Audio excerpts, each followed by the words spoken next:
La primera cosa uno diría, ¿de qué depende la difusión? La difusión de sustancias, moverse de un lado a otro, ¿no? En general, uno diría, los tres puntos que están acá son bastante fáciles de entender. Uno es la diferencia de potencial químico o potencial hídrico por unidad de instancia. Mientras, por ejemplo, si usted tiene el agua en un tanque no sé, a 10 metros de altura, y uno tiene una manguera abajo, una llave abajo y abre, se expresa completamente los 10 metros de altura con una presión súper fuerte. Para los que en el campo es importante tener el agua arriba de una torre, ¿no? O la otra con una bomba, pero en altura uno expresa eso. Pero si yo, los mismos 10 metros de altura, y me voy con una manguera a 200 metros de distancia, la presión de la diferencia potencial químico o potencial hídrico se me disipa, la presión baja, baja, baja con la distancia. Entonces, saber la diferencia potencial hídrico entre dos puntos del sistema, una pregunta clásica es, ¿a qué distancia está también? No se transmite en forma directa. Lo segundo tiene que ver con la permeabilidad del medio. Lo más clásico es, estar regando con una manguera y alguien te pisa la manguera o te la dobla, el medio es menos permeable, pasa más lento por ahí, cuellos de botella, o el suelo que es más compactado o menos compactado, el agua pasa a mover más rápido, más lento, en fin. Ahí permeabilidad del medio es un punto relevante. Estos elementos ustedes lo van a ver en el laboratorio de la mañana. Y el tercero quizás es el más complicado de entender, pero la temperatura absoluta en que te encuentras el sistema. Temperatura de grados Kelvin. Puedes tú estar entre 10 y 20 grados, un lado en 10, otro lado en 20 grados, tenéis 10 grados de diferencia, o puede estar entre 80 y 90 grados, sí que en 10 grados de diferencia, pero mientras más alta es la temperatura absoluta del sistema, las moléculas se mueven más rápido. Por lo tanto, mientras más temperatura, los puentes de hidrógeno, los puentes más de Valls, se debilitan.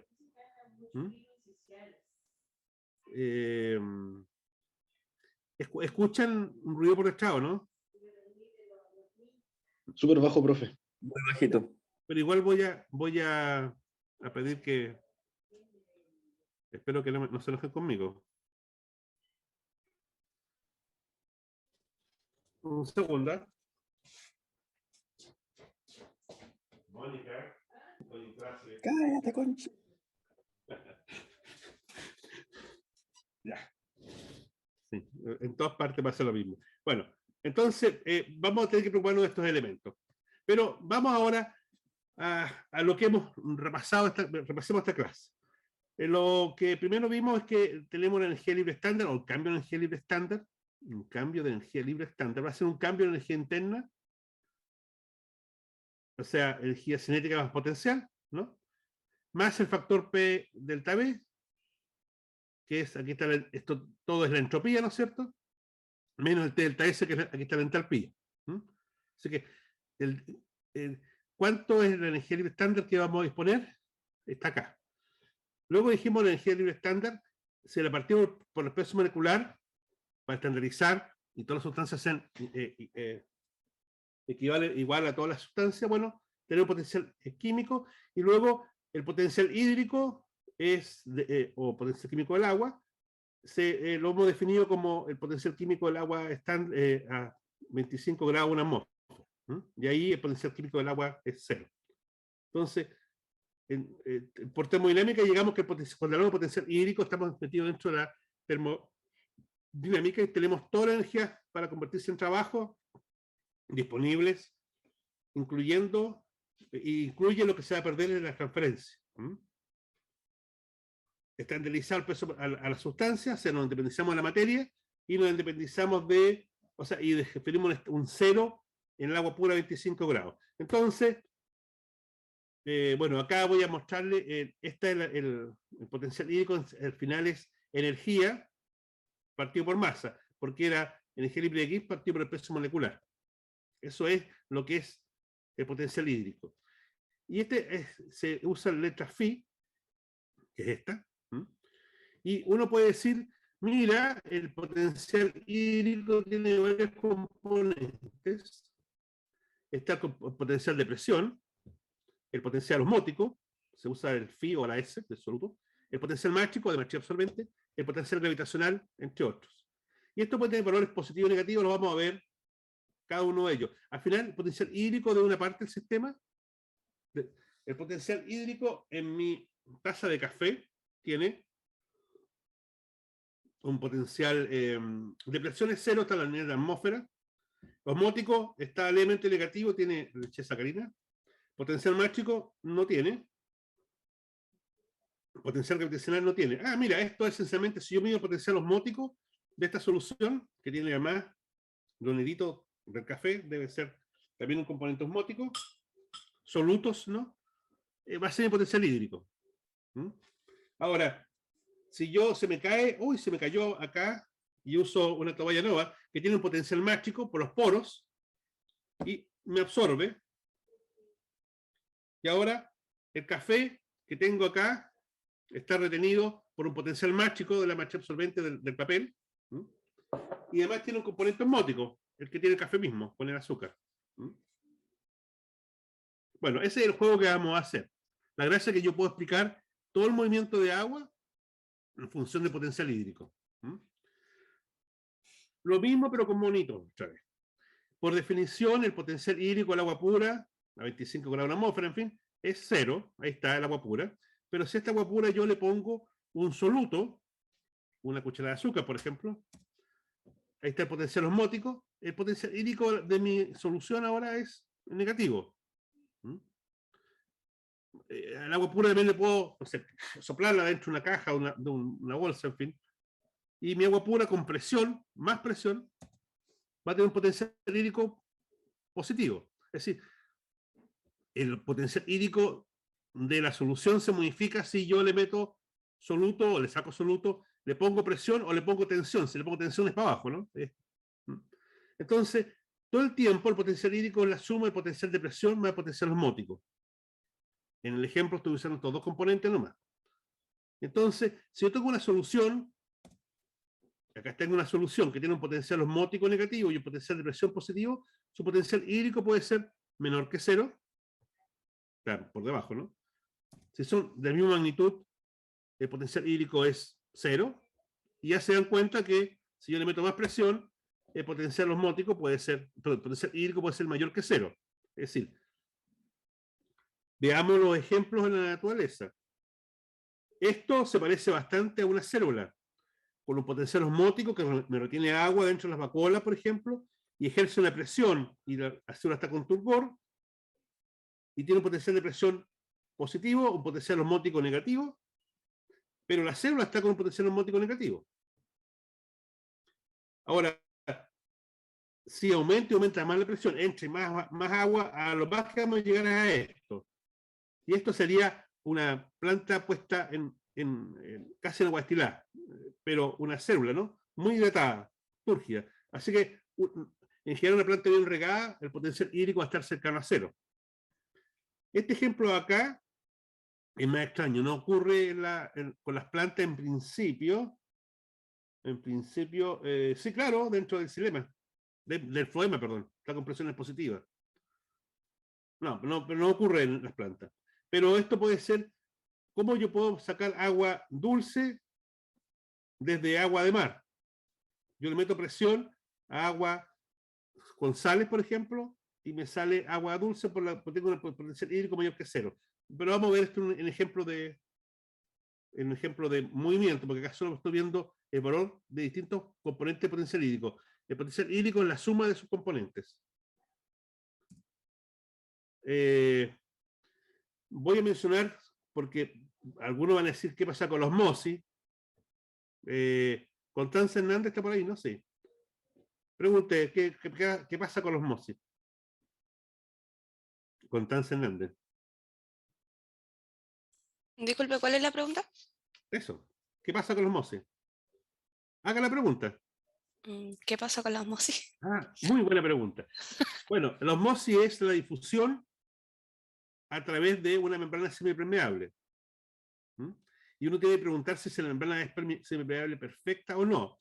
Bueno, acá tengo una membrana semipermeable una solución diluida, una solución concentrada, a diferencia de potencial osmótico, está claro, y el agua va a moverse de la solución diluida hacia la solución concentrada. Pero la membrana no deja pasar al soluto, esa es la gracia. Entonces, como va a pasar agua y pasar agua, por este tubo va a empezar a aumentar una presión, la columna de agua va a tener generación de presión, y ese es un potencial de presión que es positivo, está empujando hacia abajo. Entonces, la solución osmótica concentrada tiene un valor negativo, el agua entra hacia. Si yo sumo este más valor del potencial hídrico de acá, cuando se detenga va a ser igual que el de este lado. Entonces, si uno mira cómo cambia este potencial de presión que se genera acá en la columna, en la medida que entra, va pasando el tiempo y entra agua, hasta que el lado izquierdo y el lado derecho se hacen iguales, en términos de potencial hídrico.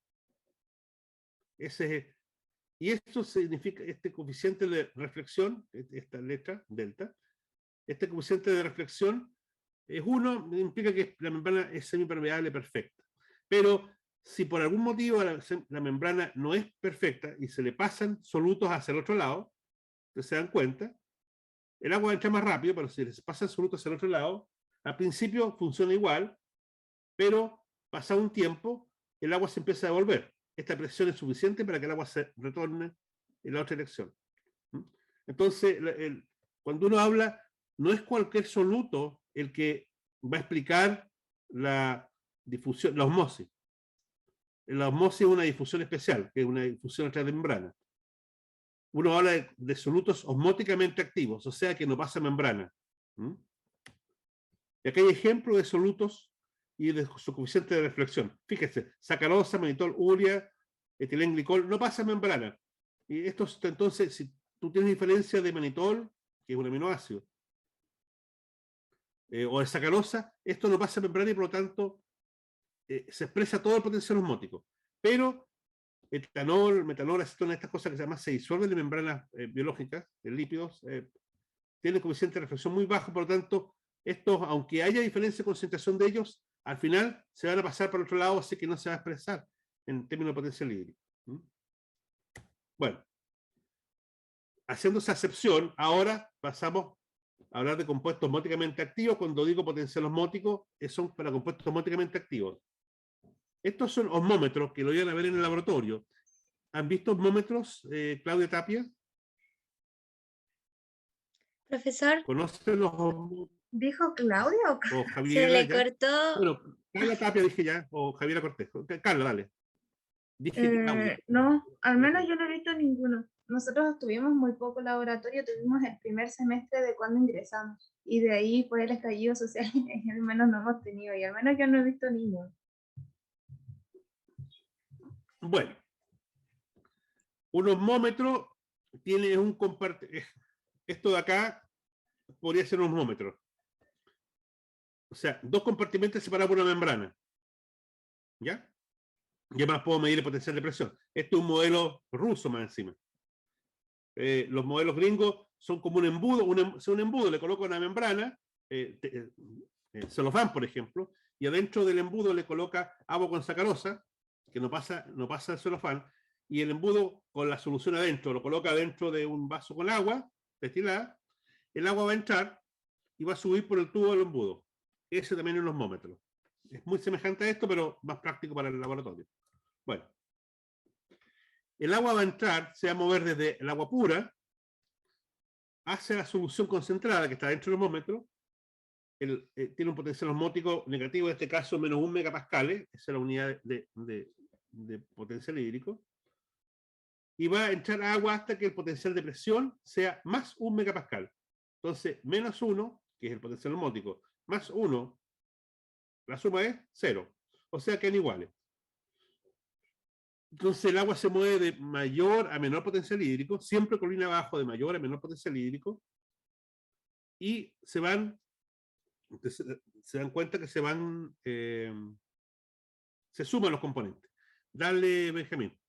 Profe, entonces el valor del potencial hídrico nunca va a ser un valor como, entre comillas, confiable. Siempre hay que tener los otros valores. Por ejemplo, Potencial hídrico es súper confiable. Claro. Yo con eso saber en qué elección se mueve el agua. Conozco el potencial hídrico inicial y el fin de de un lado y del otro lado y sé en qué dirección se mueve el agua. Porque dice que no es confiable. Porque, por ejemplo, si me dan dos potenciales hídricos de por ejemplo, en 2 ohmómetros diferentes, y no me dan el potencial de presión o osmótico, y ambos están en cero. Yo diría que ambos que tienen como que son iguales, pero no son iguales si tienen... El potencial hídrico es igual. Ahora, la pregunta, ¿cómo llegaste a ese potencial hídrico? El potencial hídrico es la suma de su componente. Por eso es que voy a hacer 4 diapositivas más atrás. El potencial hídrico es la suma de sus componentes. Y acá tengo 4, puede haber más. ¿Eh? Por ejemplo, el de gravedad, en general, es la gravedad. Va en contra de la gravedad. Pero podría, eventualmente, cuando llueve, vaya a favor de la gravedad. El potencial más chico, mientras más chicas las partículas, más el suelo te chupa agua. Por ejemplo, si es, o la toalla nova, el papel, en fin. El potencial osmótico, mientras más solutos osmóticamente activos hayan, más fuerte se establece eso. Y el de presión puede ser presión positiva o negativa.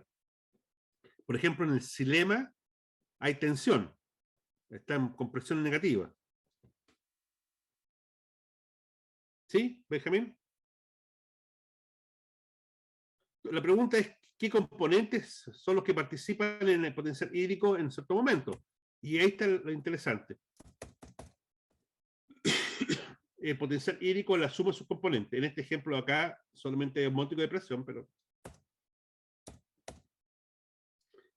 vamos, hay otro modelo más acá. Este, por ejemplo, es más parecido a los osmómetros que estamos viendo ahí.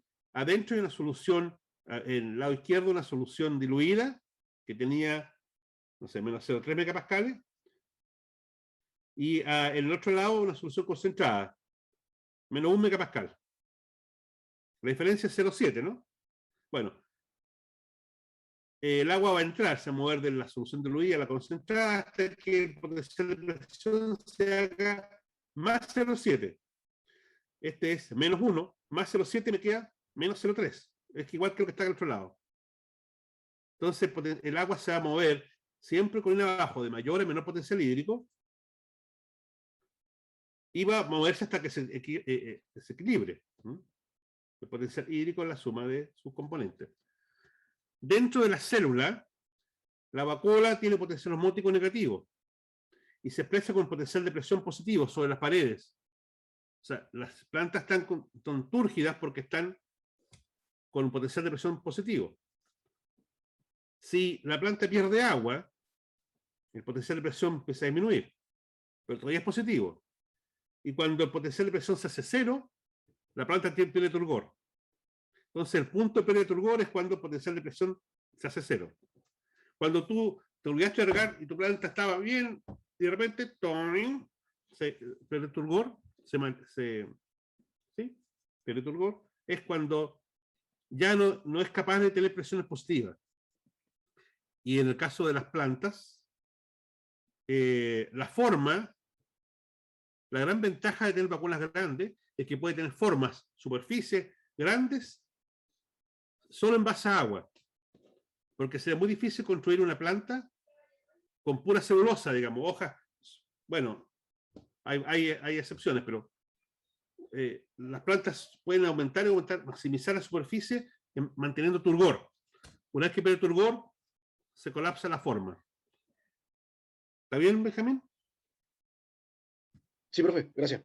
Ok, vamos entonces. Acá hay ejemplo. Esta es una célula de mesófilo girasol con un potencial hídrico de menos 0,4 megapascales y un contenido relativo de agua. Van a aprenderse este CRA, contenido relativo de agua, del 99%. O sea, el 100% es el máximo de agua que puede chupar esta planta, que tener. Está casi al máximo. Igual está con menos 0,4 megapascales, o sea, tiene potencial de presión positivo, claramente. Está en la vacuola hinchadísima, turgia, empujando. Esto es una planta muy turgida. Mire cómo están los cloroplastos, en fin, bien hidratado. Acá la misma célula, pero ahora con menos 2 megapascales de potencial hídrico y con un CRA apenas de 35%. Se ha perdido 2/3 de su agua. Membrana plasmática separada de la pared celular, aquí hay presión positiva, la presión ya es cero, o sea, no hay potencial de presión, no hay turgor. La vacuola está muy reducida. Miren, los pobres cloroplastos están muy deshidratados. ¿Sí? Alguna mitocondria ni se ve, pues están todas deshidratadas. Ahí hay una mitocondria acá, aquí ni se ve. ¿no? Es decir, la forma de los organelos depende de cuánta agua tengan y de poder mantener potenciales positivos de presión. O sea, bien hidratado. Y para hacerlo tiene que tener un potencial osmótico negativo. O sea, solutos adentro, osmóticamente activos. Ya.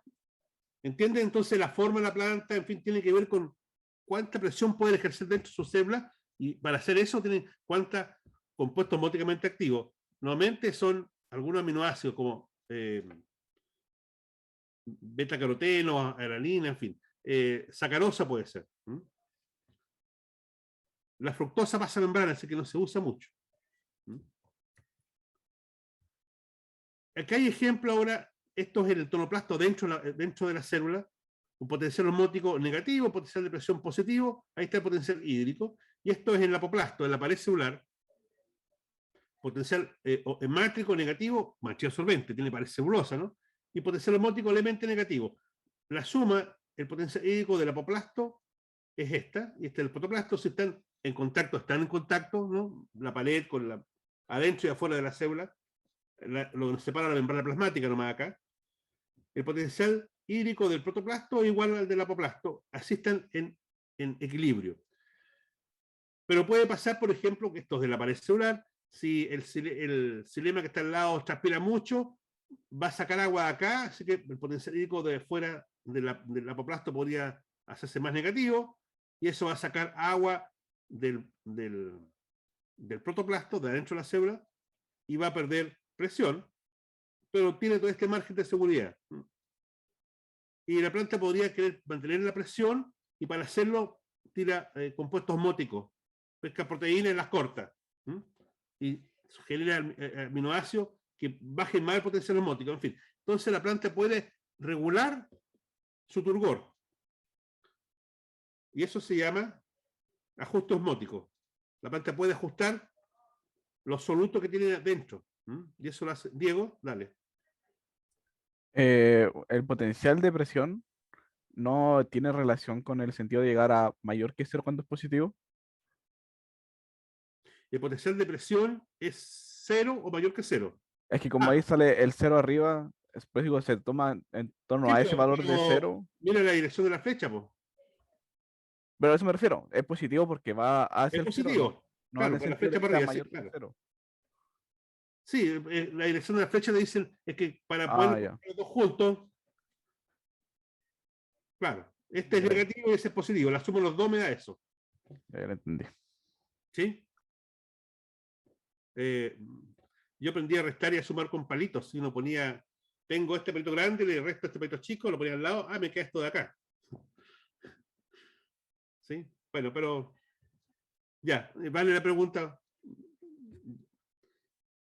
Entonces, este equilibrio que hay entre la pared celular, el apoplasto y el simplasto, el protoplasto dentro de la célula, es muy tenue.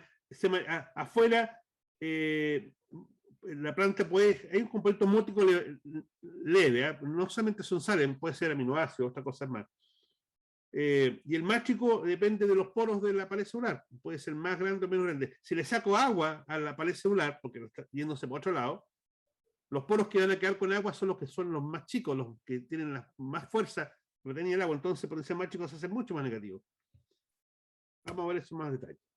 Al final, esto, Hoffler, acá está este autor, diseñó un diagrama, hay muchas formas del diagrama de Hoffler, muestra el potencial hídrico y sus componentes en el eje X, el eje Y, perdón, y acá el contenido relativo de agua, o el volumen de agua celular a veces aparece. Y acá tengo el máximo de agua, 100%, 100% de agua, o sea, máximo de hidratación. Y el potencial hídrico de la planta está en esta línea. Aquí está el potencial hídrico, que es la suma de potencial de presión más osmótico, pero eso lo sabemos. Potencial hídrico de la planta en 0. Pero acá tengo potencial de presión de más 0,5 y un potencial osmótico de menos 0,5. Y la suma de los dos me da 0. Y en la medida que la planta pierde agua, hacia allá disminuye el contenido de agua, el potencial de presión va cayendo. Y en los móticos, bueno, la solución también se va concentrando, si pierde agua, se concentra un poquito, cae levemente. Y el potencial hídrico cae hasta este punto. Cuando el potencial de presión se hace cero, y ahí pierde turgor la planta, uno dice, este es el contenido de agua en el punto de turgor. Y en este caso, cuando pierde, aquí es como 75, cuando pierde un 25% del agua, pierde turgor. Y es cuando la planta se cae, ¿no? Y uno puede preguntar, ¿y cuál es el potencial hídrico de esa planta? Bueno, aquí sería algo así como en 0,7 por ahí, menos 0,7 megapascales. Ahí es cuando pierde turgor. Y de ahí para abajo, lo único que le queda a la planta es el potencial osmótico, en principio. O sea, sigue poniendo agua y el agua se sale, es retenida solo por los compuestos osmóticos. Y cada vez que sale más agua, cae más concentrado y se va para abajo. Entonces, este punto es interesante porque, en rigor, nos dice, Daimler-Hofer nos dice, mira, si tu planta pierde un 25% de agua, va a perder turgor. Así, cuidado que no se te baje ahí. Y lo otro es que si esto está en equilibrio con el suelo al final, cuidado que si tu suelo pasa por debajo de menos 0,7 megapascales, creo que por ahí vaya a perder turgor.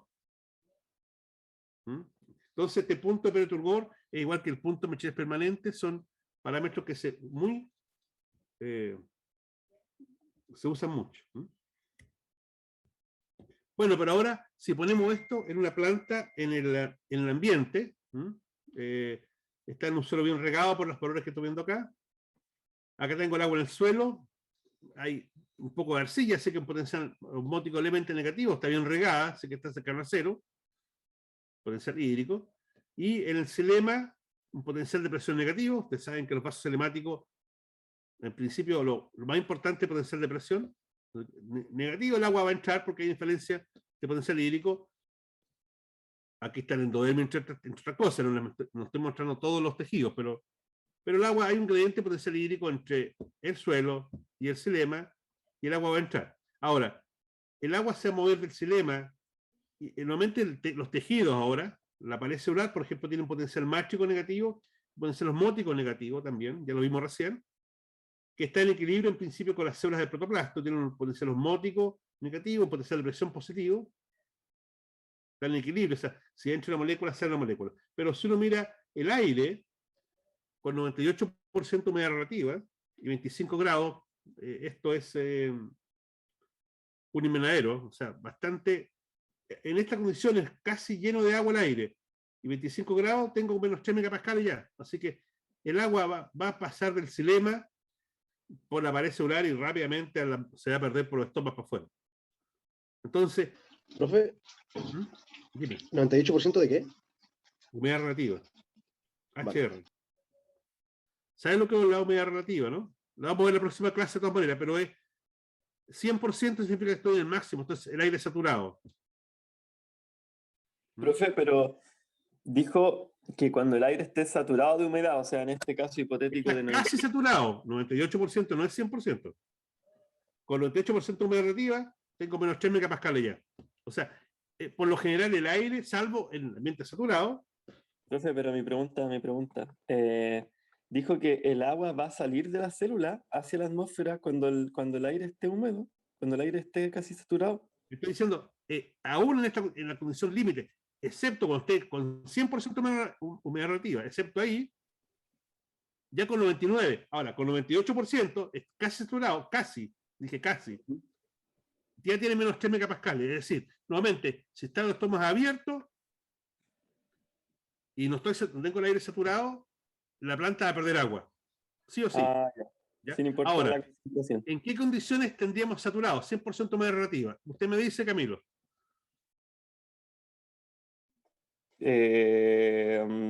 Cuando tenemos agua nomás, pues. Bueno, un invernadero súper cerrado por todos lados. Dice, entra. Bueno, en Miami, qué sé yo, también, pero en Miami no, Miami tiene 95% humedad relativa. En Serena en estos momentos deben haber unos 70, 80% humedad relativa. O sea, si los tomas están abiertos, en este momento estarían perdiendo agua. Pero en nuestro desierto tenemos neblina, Camanchaca, y eso es 100% humedad relativa.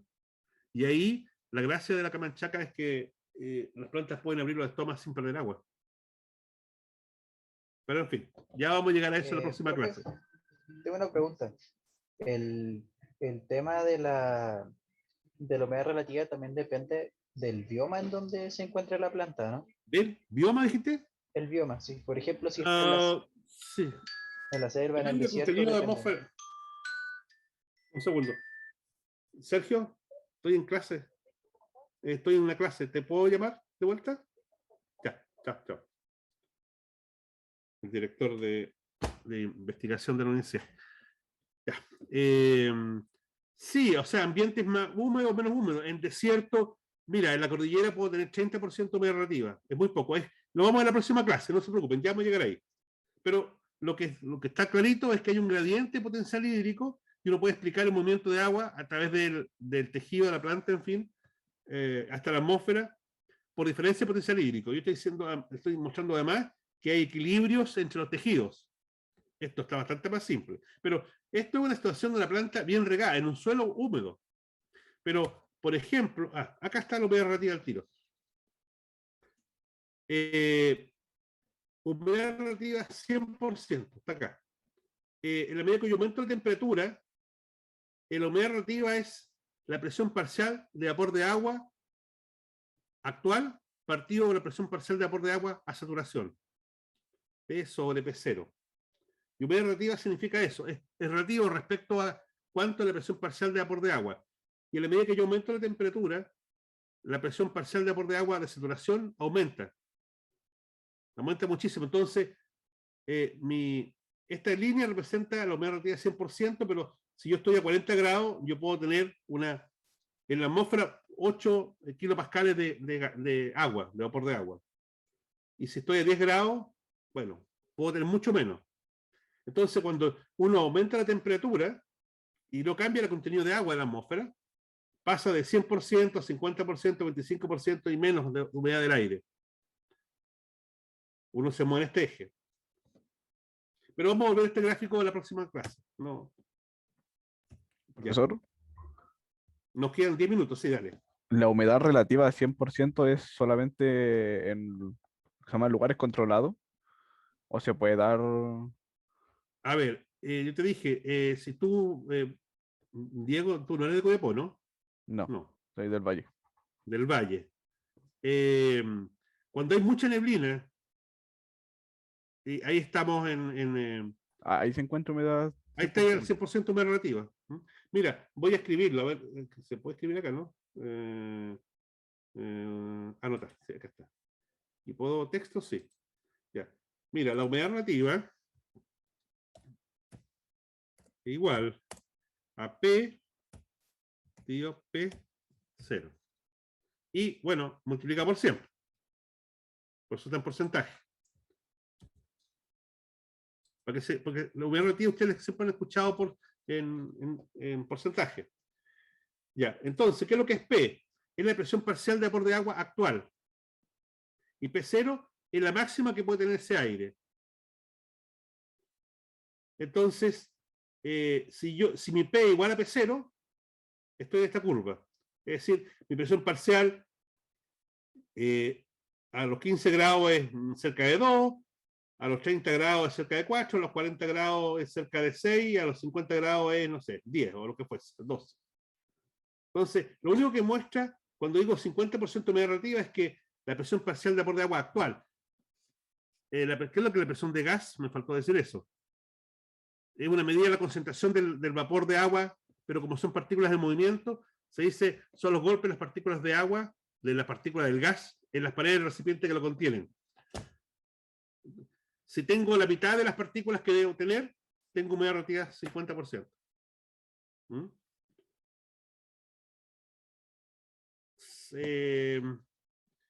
Lo que está mostrando acá además es que hay una relación estrecha con la temperatura, que el crecimiento es exponencial. Por tanto, pero eso vamos a ver en la próxima clase. Yo quiero solamente decirle acá de que la humedad relativa es eso. Es que ustedes lo han usado mucho, pero es cuánta humedad hay en el aire con respecto al máximo que puede haber. ¿Está conforme, Diego, mientras tanto? Sí, sí, le comprendí la Ya. explicación. Ok. Vamos a ratón. Este será. Ya. Voy a mencionar alguna forma de medir los potenciales hídricos porque parece que hasta ahora mucha teoría y no hay nada para cómo medirlo, pero nosotros usamos mucho estas técnicas.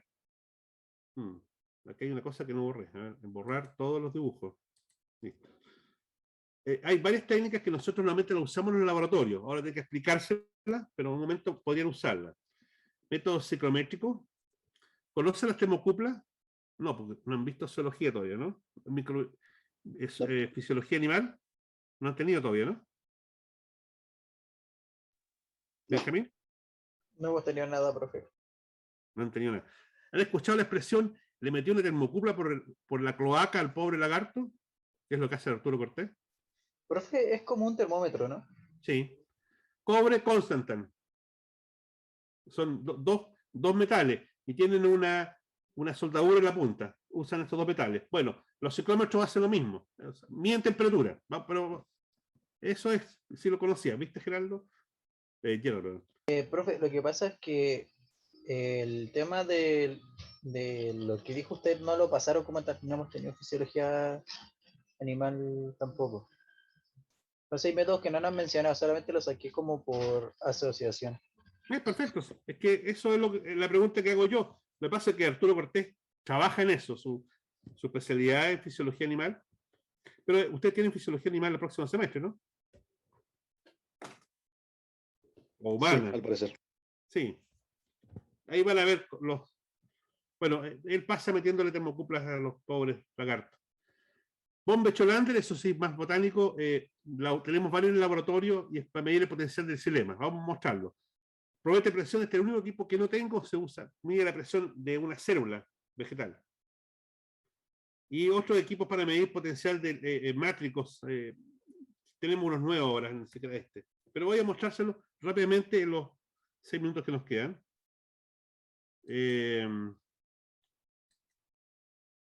Mira, esta es una cámara, se llama Wasco C52. ¿Ve el tamaño de un penny acá? Esto es como una moneda de 5 pesos, ¿sí? Entre 5 y 10 pesos. Un disco de papel, ¿no? De la perforadora. Pero ahí puede pedir un disco de hoja o una gota de solución. Cierro la cámara, queda todo cerrado ahí, así que el potencial hídrico de la hoja o de lo que haya puesto usted acá se equilibra con el aire que lo rodea dentro de la cámara. Y acá está la termocupla, cobre Constantan.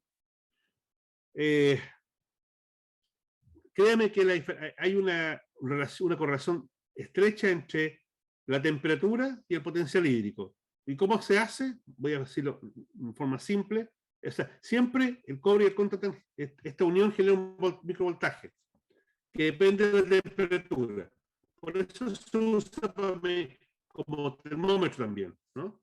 Pero acá lo que hacemos es pasar una pequeña corriente y enfriamos la termocupla y entonces se condensa gotitas de agua en la punta de la soldadura. Y luego le dejamos pasar corriente y vemos qué tan rápido se evapora estas partículas de agua, estas micro gotitas de agua. Si se evapora muy rápido, significa que el aire que rodea la cámara está muy seco. Y entonces me marca un potencial hídrico muy negativo. Si no se evaporan, significa que la cámara está saturada. Y hay una relación estrecha, recta.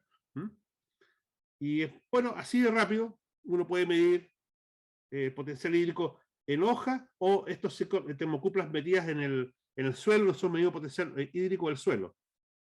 Y tenemos equipos que están midiendo 130, 150 puntos en el suelo, distintas profundidades, para ver qué potencial hídrico en el suelo hay. Bombe-Cholander es el equipo. Tenemos este un equipo bueno, tenemos de los antiguos con discos, o sea, con relojos, estos que son con manómetros digitales.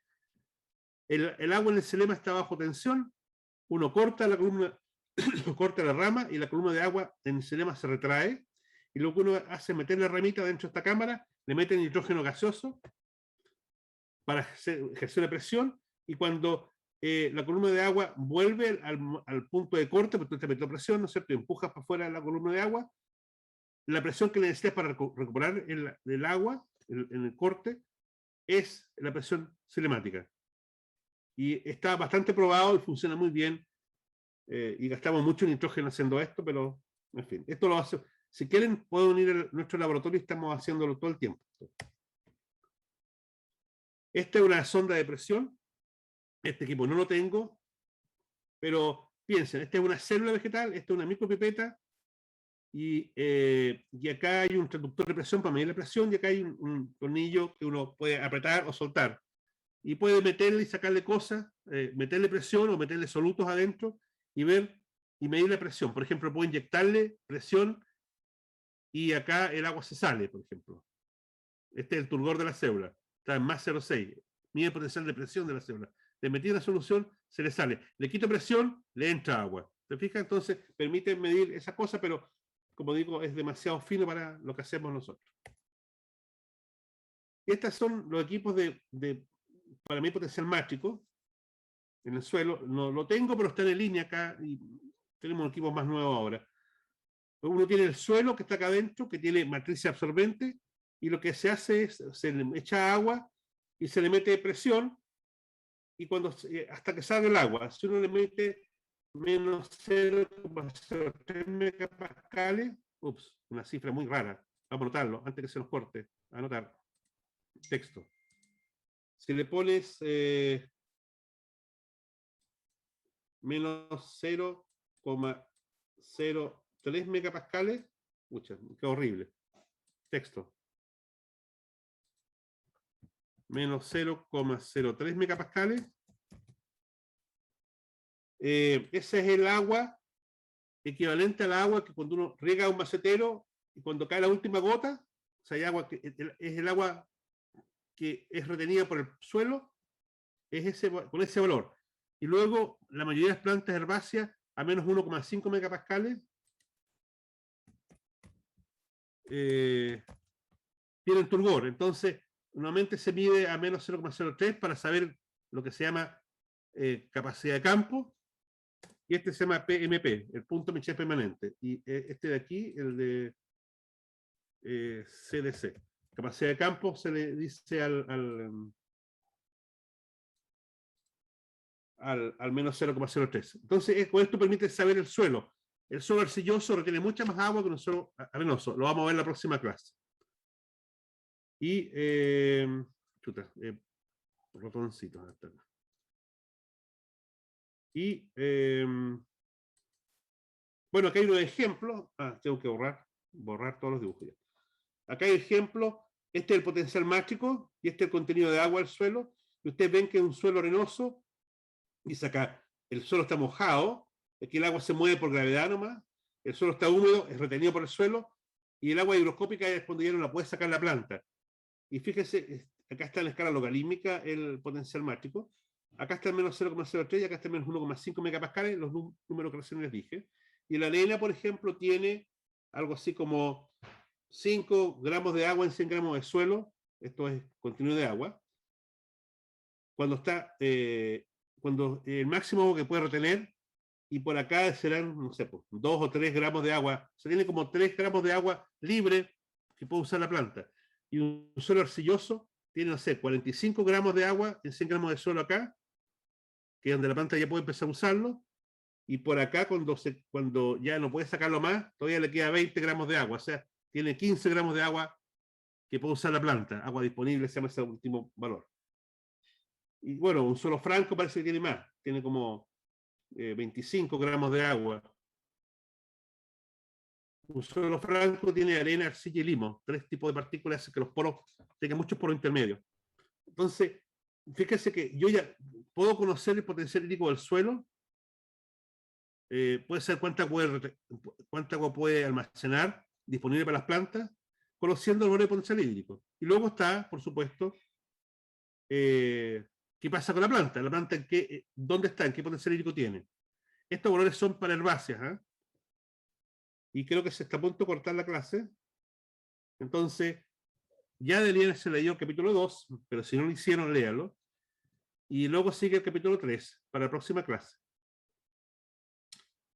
No sé si hay preguntas, pero se nos va a darle, aprovechemos el tiempo que nos queda antes que nos corten. Profe, yo respecto a la otra semana, la presentación